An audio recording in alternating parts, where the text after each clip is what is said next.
आप सभी का सौभाग्य कि परम पूज्य गुरुदेव जी ने एक बार फिर अपने चरणों में हम आप सभी को कुछ प्रदान करने के लिए अपने पास बुलाया है।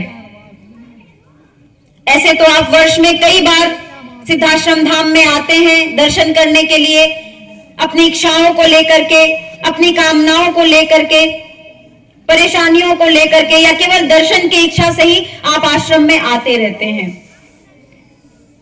मगर यह सौभाग्य और भी कई गुना हो जाता है जब स्वयं परम पूज्य योगीराज श्री शक्तिपुत्र जी महाराज पूरे चैतन्य स्वरूप में अपने शिष्यों को, अपने चेतना अंशों को कुछ प्रदान करने के लिए स्वयं आह्वान करते हैं कि आओ, मैं वह तुम्हें देने के लिए तैयार हूं जिसकी तुमने कभी भी कल्पना भी नहीं की होगी।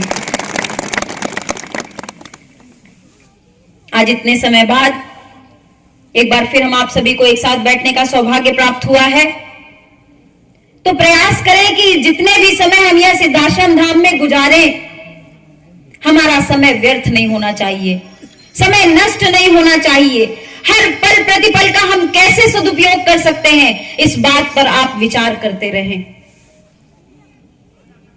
हमने जो लक्ष्य ठाना है, जो परिवर्तन का लक्ष्य ठाना है, निश्चित ही वह आसान नहीं है, बहुत मुश्किलें हैं।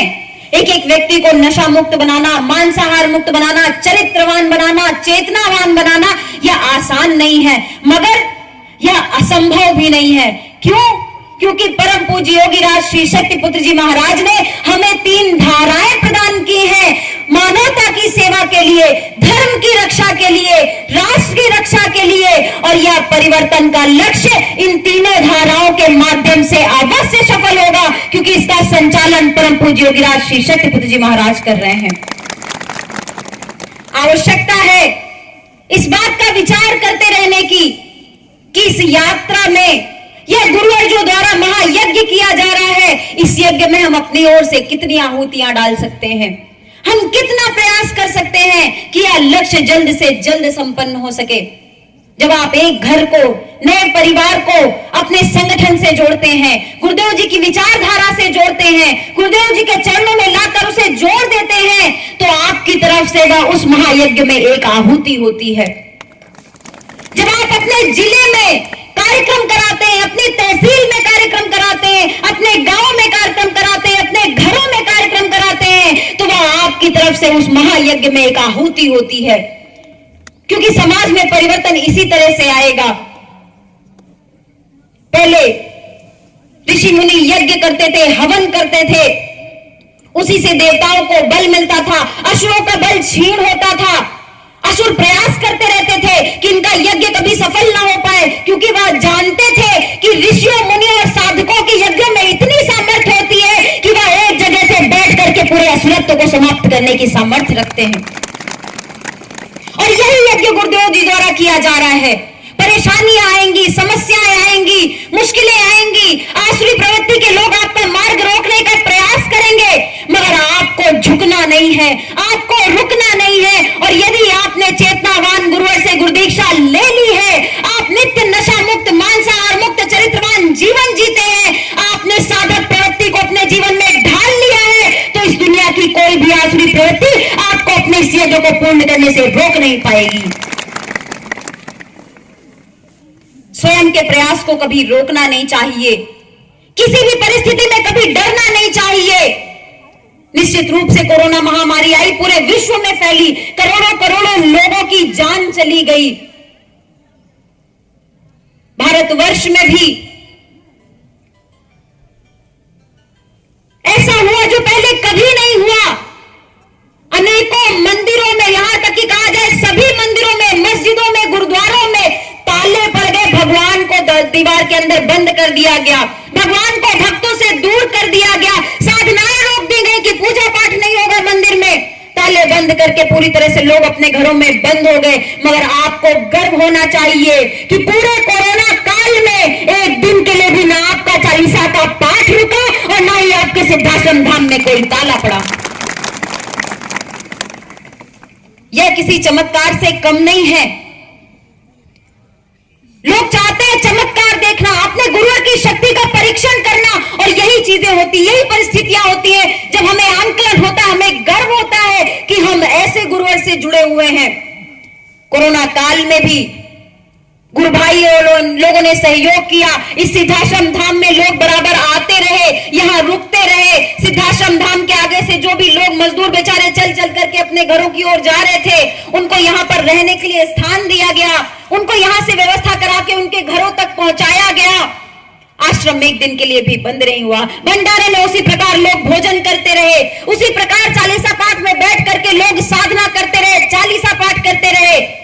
और जैसे ही लोगों के आने जाने की व्यवस्थाएं खुली, लोग व्यक्तिगत गाड़ियां कर करके बराबर कोरोना काल में परम पूज्य गुरुदेव जी से आकर के मिलते रहे, चरण स्पर्श करते रहे, अपनी समस्याएं रखते गए, यहाँ आशीर्वाद लेकर के जाते रहे। आपको आश्चर्य होगा जान करके कि इस पूरे साल भर में लाखों लोग आकर के यहाँ पर प्रणाम करके जा चुके हैं, साधना करके जा चुके हैं, भोजन करके जा चुके हैं, मगर किसी एक भी व्यक्ति को ना कोरोना हुआ और ना कोरोना से किसी भी एक व्यक्ति की मृत्यु हुई।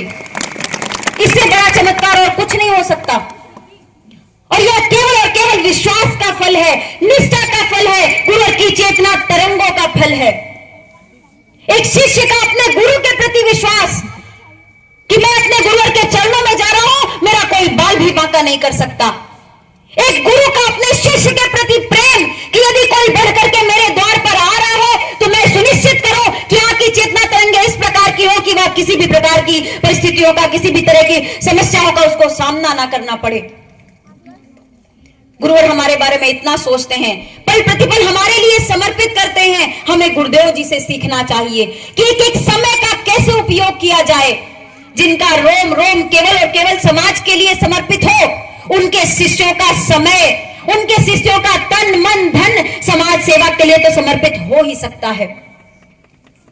आप सब कहते हो, जब क्षेत्र में जाते हो, साधना करते हो, अपने पूजन कक्ष में बैठते हो, तो आप कहते हो मुझे गर्व है मेरे गुरुदेव पर, मुझे गर्व है कि मुझे ऐसे गुरुवर प्राप्त हुए जैसे किसी को प्राप्त नहीं हुए। इस पूरे भूतल में मेरे गुरुवर जैसा कोई नहीं है। आप सब इसको अपने सीने में हाथ रख करके गर्व के साथ कहते हो। क्या कभी आपने विचार किया है, क्या कभी आपने सोचा है, काश मैं वह दिन ला करके खड़ा कर दूं, काश मेरे प्रयासों से वह दिन आ जाए जब गुरुवर कहने लग जाए कि मुझे मेरे इस शिष्य पर पूरा गर्व है, अपने शिष्यों पर मुझे गर्व है। उसके लिए हमें अपने आप को तैयार करना होगा।